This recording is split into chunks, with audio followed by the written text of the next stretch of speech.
എന്ത് ചേച്ചി? എന്തൊരു കഷ്ടമാണെന്ന് നോക്കിയേ. ഈയിടെ 16 അടിയന്തരം കഴിഞ്ഞ് പുറത്തിറങ്ങുന്നു. എനിക്ക് ഓഫീസിൽ പോകാൻ സമയമായി. നിന്റെ ചേച്ചിക്ക് കുറച്ച് മര്യാദ പറഞ്ഞോട്.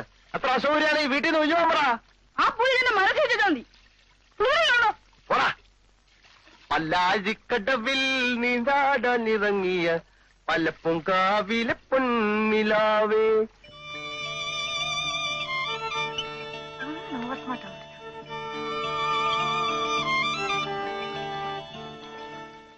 പല്ലാഴിക്കടവിൽ നീരാടാനിറങ്ങി. വെള്ളം നിന്നല്ലോ. പൈപ്പൊന്ന് പറഞ്ഞോട്ടെ, പൈപ്പൊന്ന് പറഞ്ഞോട്ടെ. പൈപ്പ പറഞ്ഞോട്ടല്ലേ ആരെങ്കിലും പൈപ്പ് പറഞ്ഞോളെ.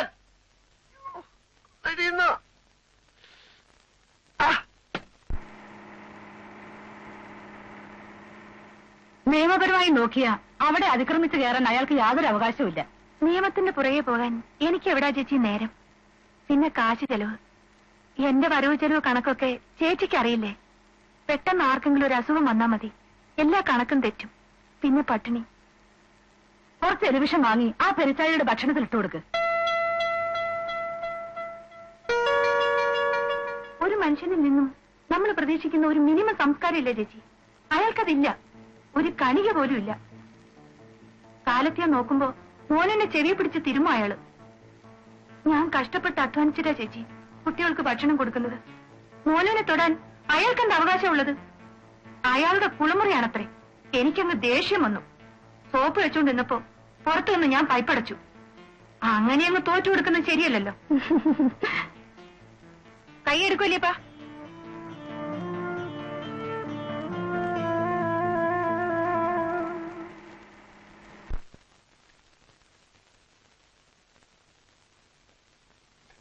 അഴിമകളും ഒരുമിച്ചൊരു കട്ടിലിലന്നേരം 7 മാളിക മുകളിലിരുന്നരുളും 72 ലോക വഴിയായ തമ്പൂരാൻ എത്രയും താഴെ തന്റെ വയസ്സിനെ ദൂരത്തു കണ്ടു. കണ്ടാലത്തെ കഷ്ടമെത്രയും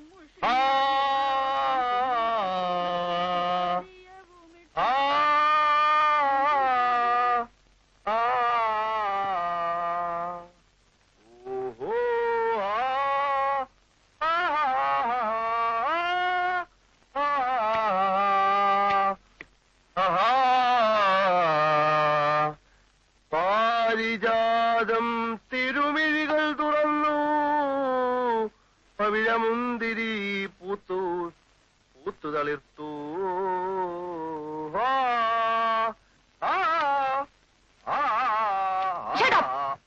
കുട്ടികൾ പഠിക്കുന്ന സമയമാണ്, ശല്യം ഉണ്ടാക്കരുത്. ഓ, ഞാനിപ്പോ പാടുന്ന സമയമാണ്. 7 to 7:30. ലോകത്തെവിടെയായാലും ഞാൻ പാടും. നിങ്ങൾ അത്രയ്ക്ക് അസൗകര്യമാണെങ്കിൽ ഈ വീട് അങ്ങോട്ട് ഒഴിഞ്ഞോളൂ. എന്റെ വീട്ടിലിരുന്ന് എനിക്ക് തോന്നുമ്പോഴൊക്കെ എനിക്ക് തോന്നുന്ന തരത്തിൽ ഞാൻ പാടും.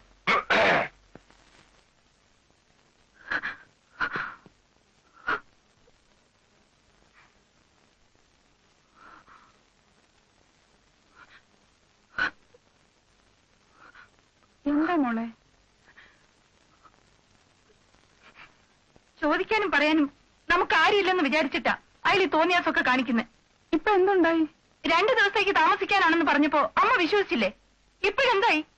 വഴി നടക്കാൻ വയ്യ, ഓഫീസിലിരിക്കാൻ വയ്യ, വീട്ടിൽ കയറാൻ വയ്യ. അങ്ങനെ ഇങ്ങ് വിട്ടുകൊടുക്കാനൊന്നും ഞാൻ വിചാരിച്ചിട്ടില്ല.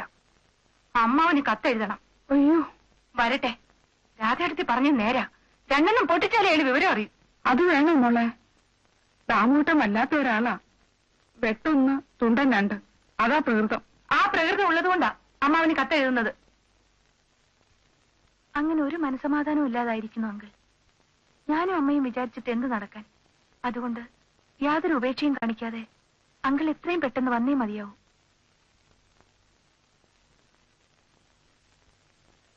ഈ കാർക്കോടകൻ പണിക്കരെ തുരത്തിയിട്ടേ അങ്കിൾ തിരിച്ചു പോകാവൂ. എന്തായാലും വരുമെന്ന പ്രതീക്ഷയോടെ ഞങ്ങൾ എല്ലാവരും കാത്തിരിക്കുന്നു. സ്വന്തം മീര.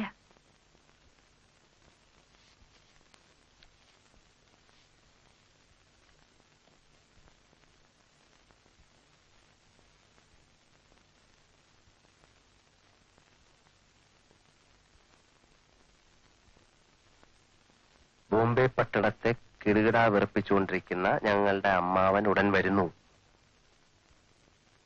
ഇവിടെ ഒരു ചോരപ്പുഴ സൃഷ്ടിക്കാൻ ഞങ്ങൾക്ക് താല്പര്യമില്ല. ജീവനിൽ കൊതിയുള്ളവന്മാർ ഉടൻ തന്നെ സ്ഥലം വിടുന്നതാണ് എല്ലാവർക്കും നല്ലത്. ബോംബെ പട്ടണത്തെ അമ്മാവൻ അത്രയ്ക്ക് ശക്തനാണോ? കൊള്ളാം.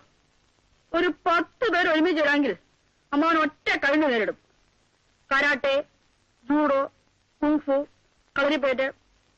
അമ്മാവനല്ലാത്ത ഒറ്റ അഭ്യാസങ്ങൾ ഈ ലോകത്തില്ല. അമ്മാവൻ ഈ കാലവണ്ണെ അടിച്ചിട്ട് ചമ്മന്തിയാക്കും. എനിക്കത് കണ്ട് കൈയൊട്ടിച്ചിരിക്കണം. എത്രയും പെട്ടെന്ന് അമ്മാവനെയും വന്നാൽ മതിയായിരുന്നു. അതെ, ഇല്ലാത്ത അമ്മാവന്റെ പേരും പറഞ്ഞ് എന്നെ വരട്ടാണെന്ന് നോക്കണ്ട. ഇല്ലാത്തതാണോ ഉള്ളതാണോ എന്ന് വരുമ്പോ കാണാമല്ലോ. ആ കമ്പി ഒന്നും പറഞ്ഞില്ലേ? ഇടിക്കട്ട, കത്തി തുടങ്ങിയ സാധനങ്ങളുമായി അമ്മാവൻ പുറപ്പെട്ടു കഴിഞ്ഞു. എടോ ഹൗസോടറെ, ഉപദേശിക്കാണെന്ന് കരുതരുത്. ചാവണ്ടെന്നുണ്ടെങ്കിൽ വേഗം സ്ഥലം വിട്ടോ.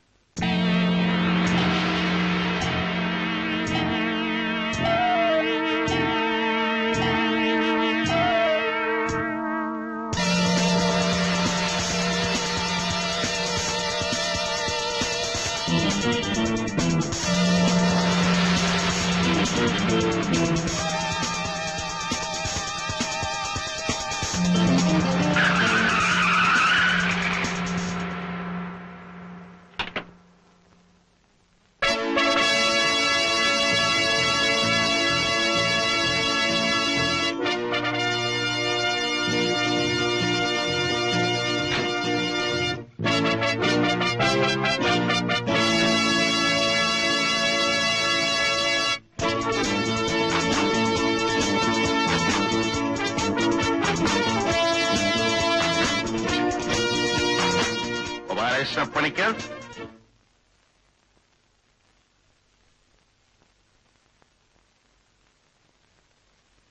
അതെ.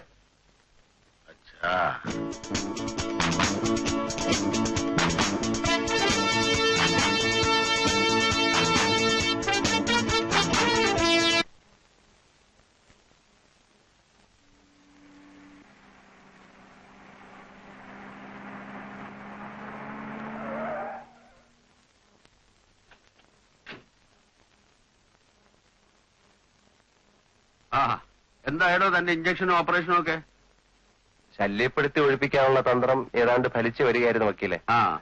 പക്ഷേ ബോംബെ എന്നൊരു പെരിച്ചാഴി ഇറങ്ങിയിരിക്കുന്നു. എതിർകക്ഷി കാർത്തിയാനിയമ്മയുടെ ആങ്ങളാന്ന് പറയുന്നൊരു ദുർഭൂതം. ഭൂതപ്രേതങ്ങളാണെങ്കിൽ താൻ ഉടനെ പോയി ഒരു മന്ത്രവാദിയെ കാണും. എനിക്കൊരു മനസ്സമാധാനവുമില്ല വക്കീലെ. ഒരാഴ്ചക്കകം വീട് ഒഴിഞ്ഞ് കിട്ടിയില്ലെങ്കിൽ നാട്ടിലുള്ള പറമ്പും വീടും ഒക്കെ വെള്ളത്തിലാവും. കുഞ്ഞിക്കണ്ണന്മാരുടെ എഗ്രിമെന്റ് വളരെ സ്ട്രോങ്ങാ. അതിനിപ്പോ ഞാൻ എന്ത് വേണമെന്ന് താനീ പറയണത്? അതെനിക്കും അറിയില്ല. പിന്നെ തന്നെ എന്തിനാ കൂടെ കെട്ടിയെടുത്തത്? പിന്നെ ഞാൻ ഇനി എങ്ങോട്ട് പോകും? താൻ ആ വീട്ടിൽ കയറി താമസിച്ചില്ലേ? താമസിച്ചു. എന്നിട്ട് പക്ഷെ ആ ഭൂതം വന്നിരിക്കുന്ന ഇടിക്കട്ടയും പിച്ചാത്തിയൊക്കെ ആയിട്ടാ. എന്തിന്? എന്നെ അവിടെ നിന്ന് തല്ലി ഓടിക്കാൻ. അത് ശരി. അപ്പൊ പേടിച്ചോടി വന്നിരിക്കുകയല്ലേ? പേടിയൊന്നുമില്ല, പക്ഷേ പേടിയാണ്. സ്വല്പം. എങ്ങനെയുള്ള ആളാണെന്ന് നമുക്കറിയില്ലല്ലോ. ഈ ഭൂതബാധ ഇല്ലായിരുന്നെങ്കിൽ എതിർകക്ഷി അവിടെ നിന്ന് ഒഴിവായിരുന്നു എനിക്ക് തോന്നുന്നുണ്ടോ? ഉറപ്പായിട്ട് ഒഴിയായിരുന്നു. എന്നാ പിന്നെ അതേ ഉള്ളു വഴി. നേരെ അങ്ങോട്ട് ചെല്ലുക. ഭൂതം ആക്രമിക്കുമ്പോ നമുക്ക് നോക്കാം. ഒറ്റ കുത്തിന് അയാളെന്നെ കൊന്നാലോ? പിന്നെ താൻ എന്തിനാണ് വയ്യാത്ത പണിക്ക് പോയത്? പണിക്കരെ ചാവുന്നെങ്കിൽ ചാവട്ടടോ. അങ്ങനെ ഒരു ഭൂതമുണ്ടോ? ഈ ഭൂതത്തെ താൻ ഇപ്പൊ പേടിച്ചാൽ ഈ ജന്മം തനിക്ക് അവരെ വീട്ടിൽ നിന്ന് ഇറക്കാൻ ഒക്കില്ല. ഇല്ലേ? ഇല്ല. ഞാൻ എന്താ ചെയ്യേണ്ടത്? ചെല്ലുക, നേരിടുക, അത്രേ ഉള്ളൂ.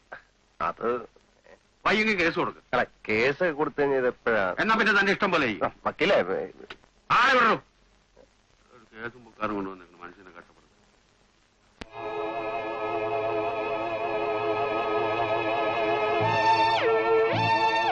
അവൻ ഇനി വരുമെന്ന് പ്രതീക്ഷിക്കണ്ട.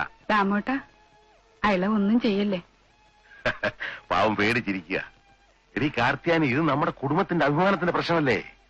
ഞാനേ ഇത് വളരെ നിസ്സാരമായിട്ട് കൈകാര്യം ചെയ്തോളാം. അതുപോലെ നല്ല ഇടി കൊടുക്കണം മാവാ. ഇവൻ നമ്മുടെ വരുവൻ തന്നെ. വാ, വല്ലോ കഴിക്കാം. കേരളത്തിലെ കോഴിയിറച്ചി നിന്നിട്ട് ഒരുപാട് കാലമായി. വന്നേ. നീ പോയി കിടക്ക്. ഓ, അയാളുടെ സാധനങ്ങളൊക്കെ മുറിയിലുള്ളത് കൊണ്ട് എങ്ങും പോകാനിടയില്ല. കോയി ബാത്തിനായി ചോടുതോ പെട്ടി കള. അതൊരു പ്രശ്നമാക്കേണ്ട കാര്യമില്ല. സത്യം പറഞ്ഞ അമ്മാവും വന്നതിന് ശേഷമാണ് ഞങ്ങളുടെ ശ്വാസം നേരെ വീണത്. എന്തെല്ലാം ബുദ്ധിമുട്ടുകളായിരുന്നു ഇവിടെ. ഭക്ഷണം എടുത്തു വെക്ക്. അമ്മാവാ പണിക്കിന് വരുന്നുണ്ട്.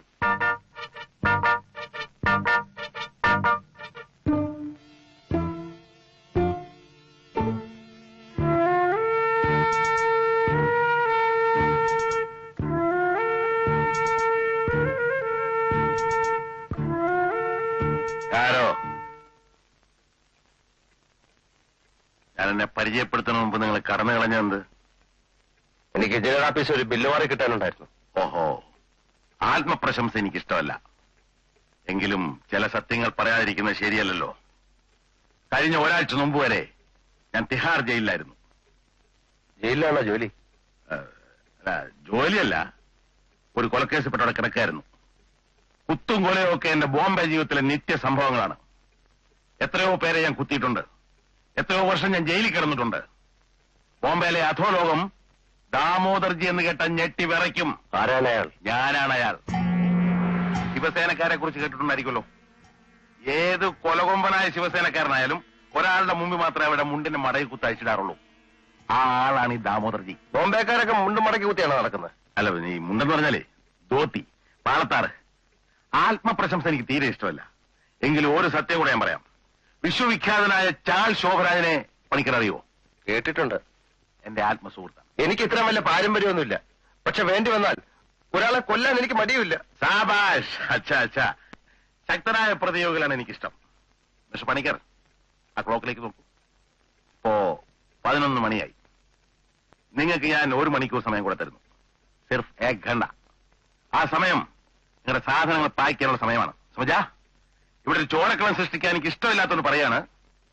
കൃത്യം 12 അടിക്കുമ്പോൾ പണിക്കർ പുറത്തിറങ്ങിയിരിക്കണം. യാദ് രഖന, കൃത്യം 12 മണി. ठीक 12 बजे. नहीं तो मैं तुम्हें जिंदा नहीं छोड़ूंगा. समझा?